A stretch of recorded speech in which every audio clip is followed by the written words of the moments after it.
position in football. Strength conditioning is just such a critical aspect of the program. The way we do things is different. If you had guys that were 28, 32 years old, it'd be a different program.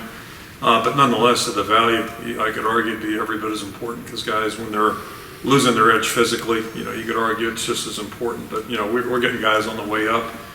So, the thing about Chris, from that aspect, in my mind, he was a position coach. He understands the football coaching aspect, and I've never met anybody more professionally inquisitive than him.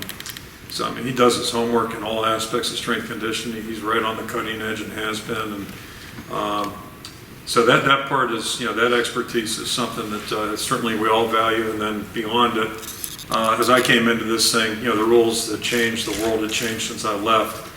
And, the bottom line, what I surmised, it's, he's got more face time with our players than anybody in our program. They're going to hear his voice way more, probably 10 times more than mine, maybe 20 times more than mine on a week-to-week, month-to-month basis. And so, his opportunity to be with our players and be with them in critical times was going to far exceed mine or any of the position coaches. And so as a result of that, I view him as, he's probably the most important coach in our program, including me in my mind. And so, if you got a guy in that position that's not relaying the right messages, first of all, isn't on board, and Chris is more than on board. He helps, draw up the plan actually. So it's just, it's a really, I think, a real asset for us, and in our circumstance, extremely critical, because we don't always get the players that look like Jonathan Ogden when they walk in. But our goal is to try to get them there, year 3, year 4, year 5. That's where Chris really, that compound effect of what he does is so valuable and so important. And I go back, again, I'm not pretending to be a wrestling expert. I'm hardly that.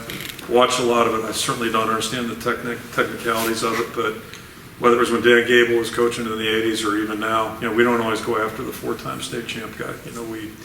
They see things in guys, and they're not opposed to it, but, they see things in guys that maybe, and I've heard Coach Gable talk about that a lot. And so we try to copy people that we think are pretty good, and, it's just kind of the way it works. But that's, again, all those roads go right back to Chris, and the role that he plays with our players on a daily basis.